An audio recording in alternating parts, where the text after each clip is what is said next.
Watch what happens when someone invents a car that runs on water. They get silenced, discredited, threatened. Sometimes they just disappear. Why? Because the world runs on oil. And oil isn't just fuel, it's not just energy, it's not just economics. Oil is worship. Think about what oil demands. It demands war. It demands corruption. It demands that nations sell their souls. It demands that environments be destroyed. It demands that people be displaced, killed, forgotten. It demands that entire economies be built around its extraction. It demands that we keep burning, keep drilling, keep dying, and never stop. That's not a resource. That's a god. A God that requires constant sacrifice, a God that never gets enough, a God that leaves only death in its wake. Now look at what that God looks like. It comes from below. It's black. It burns. It never satisfies. It demands more. It destroys everything it touches. It leaves stains that never wash out. Sound familiar? Lucifer fell from above to below. He went from light-bearer to prince of darkness. He went from beautiful to corrupted.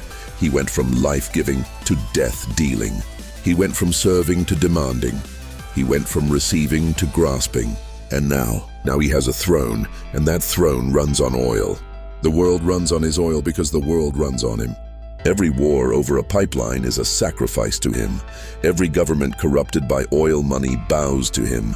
Every environment destroyed for extraction honors him. Every soul addicted to the black sludge serves him, not because they know it, because they don't. That's the genius of it. He made the world dependent on what comes from below. He made the world need what only he can provide. He made the world burn what only he can give. And now the world can't stop, even if it wanted to, because his oil is in everything. Every car, every plane, every plastic bottle, every drop of greed. It's not just fuel, it's him, his energy, his presence, his worship. That's why they silence the water engine, because water threatens everything. Water comes from above. Water is free. Water is everywhere. Water doesn't demand war. Water doesn't corrupt governments. Water doesn't destroy environments. Water doesn't addict. Water doesn't stain. Water doesn't burn. It quenches. If the world ran on water, no more oil wars, no more petrodollars, no more pipeline politics, no more addiction to the black sludge. No more control through energy, no more sacrifice to the God below. The whole system collapses. His system, his worship, his throne. That's why they get mad.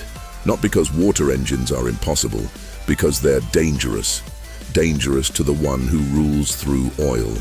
Dangerous to the God who demands constant burning. Dangerous to the entire machinery of death that's been built over centuries. Every inventor who's ever cracked it. They threaten the throne, and the throne always strikes back. But here's what they can't stop. The water that comes from above, the living water, the kind Jesus talked about. Whoever drinks the water I give them will never thirst. Indeed, the water I give them will become in them a spring of water welling up to eternal life. John 4:14, you can't silence that. You can't drill for it. You can't fight over it. You can't control it. You can't put a price on it. You can't make it a weapon. You can't use it to build a throne. It just flows from him to you forever. No pipelines needed. No wars required. No sacrifices demanded. Just grace. Just life. Just him. The world runs on his oil. That's why it is the way it is. War, greed, corruption, death, addiction, emptiness, all fueled by what comes from below. All sacrificed to the God who sits on a throne of black sludge. But you don't have to run on it. There's another source. Living water, oil from above, fuel that doesn't come from death, fuel that doesn't demand sacrifice, fuel that doesn't leave you empty, fuel that doesn't burn, it fills. You can choose which one powers your life. Choose his oil and you choose his system. Choose his oil and you choose his wars. Choose his oil and you choose his corruption. Choose his oil and you choose his death. Choose his oil and you choose his emptiness. Choose his water and you choose his freedom. Choose his water and you choose his peace. Choose his water and you choose his life. Choose his water and you choose his fullness. Choose his water and you choose him. One keeps the world in chains, one breaks them, one comes from below, one pours from above. One demands everything, one gives everything. One is worship, one is grace. Choose, because the oil, it never stops demanding. And the water, it's already flowing. Light over dark, always.